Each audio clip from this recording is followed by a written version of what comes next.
के बाद अब पीसीसी में एक बड़ी बैठक भी हो रही है। सज्जन सिंह वर्मा पदाधिकारियों के साथ रणनीति तैयार कर रहे हैं।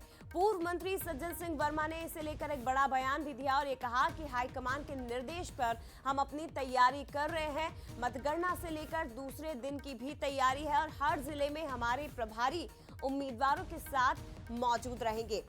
ये बड़ी खबर है। 3 दिसंबर को नतीजे आने वाले हैं, लेकिन उसके पहले कांग्रेस अपनी अलग ही तैयारियों में जुटी हुई है। एग्जिट पोल आने के बाद मध्य प्रदेश में सियासी बाजार गर्म हो चुका है और देखिए कांग्रेस में खासतौर से मुख्यालय में तमाम वरिष्ठ अधिकारियों के बीच मंथन भी चल रहा है।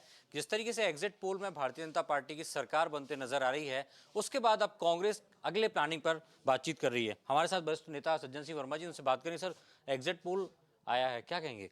देखिए, जो सही एग्जिट पोल है उसमें कांग्रेस की सरकार बन रही है।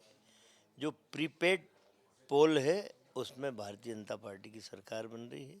कहीं कोई शको शुबहा नहीं है।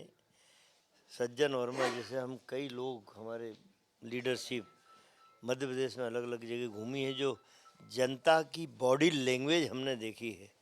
सीधे सीधे कांग्रेस के पक्ष में उनका इशारा, बड़े उत्साह के साथ मध्य प्रदेश की जनता ने कांग्रेस की सरकार बनाने के लिए वोट डाला है।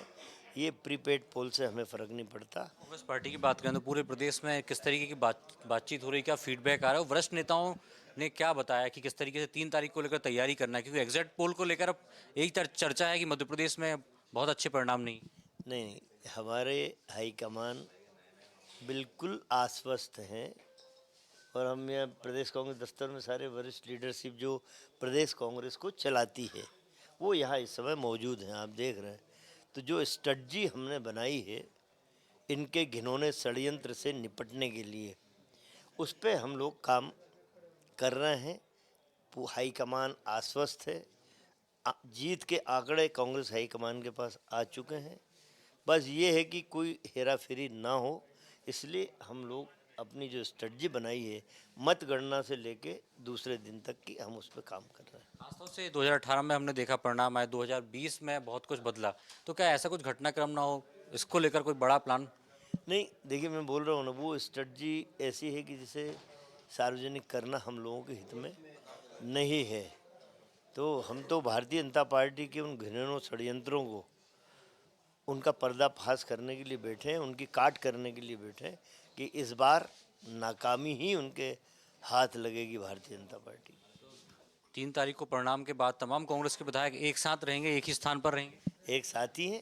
हमारे सारे ऑब्जर्वर अपने अपने ज़िलों में हैं, टच में हैं हमारे उम्मीदवारों के, और बिल्कुल जो हाईकमान के निर्देश हैं उसका पालन होगा। अरे दिलीप विश्वकर्मा के साथ सूरज शर्मा, बंसल न्यूज़, भोपाल।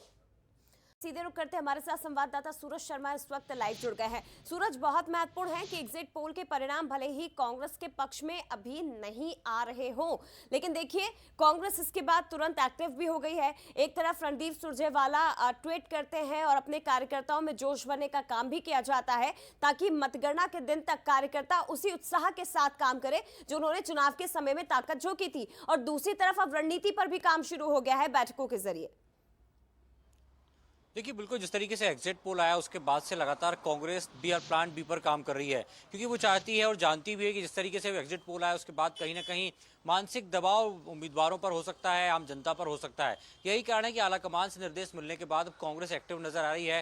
प्लान भी तैयार किया जा रहा है कि मतगणना के बाद से अगले दिन तक किस प्रकार की स्ट्रेटेजी पर कांग्रेस को काम करना है। और जिस तरीके से वरिष्ठ नेता सज्जन सिंह वर्मा जो कमलनाथ के करीबी हैं, वो स्पष्ट नहीं कह रहे हैं, लेकिन कहीं ना कहीं संदेश एक इशारा जरूर कर रहे हैं कि स्ट्रेटेजी पर वो काम कर रहे हैं कि मतगणना जब होगी उसके बाद से किस तरीके के क्या उनको प्लानिंग करना है। उम्मीदवारों के साथ हर एक जिले में उनके प्रभारी मौजूद रहेंगे और बीजेपी का कोई भी षड्यंत्र सफल नहीं हुआ। इसका मतलब साफ है कि वो अपने जो उम्मीदवार हैं उनको एकजुट रखने के लिए प्रभारियों के माध्यम से दिल्ली तक, भोपाल तक कम्युनिकेट करते रहेंगे। और एक नई प्लानिंग भी उनकी है कि यदि कहीं प्रकार की कोई गड़बड़ी या कमी होती है तो इस बार कोई चूक ना हो, इसको लेकर कांग्रेस का प्लान बी भी तैयार है। इसको लेकर कांग्रेस के तमाम पदाधिकारी जो प्रदेश संगठन को चलाते हैं वो उस पर बैठक भी कर रहे हैं और कमलनाथ के निर्देश पर ये पूरी जो टीम है वो काम कर रही है कि यदि मतगणना के बाद कोई परिणाम बदलते हैं या कोई ऊंच नीच होती है, कहीं कोई चूक होती है, तो उससे कैसे निपटना है। तो कुल मिलाकर बहुत महत्वपूर्ण है 3 दिसंबर का दिन, जब कांग्रेस परिणाम के बाद किस तरह की बिल्कुल स्ट्रेटेजी देखिए, पर काम करती है। इंतजार सूरज परिणामों का ही किया जा रहा है और उसके बाद आगे किस तरह से कदम बढ़ाने हैं,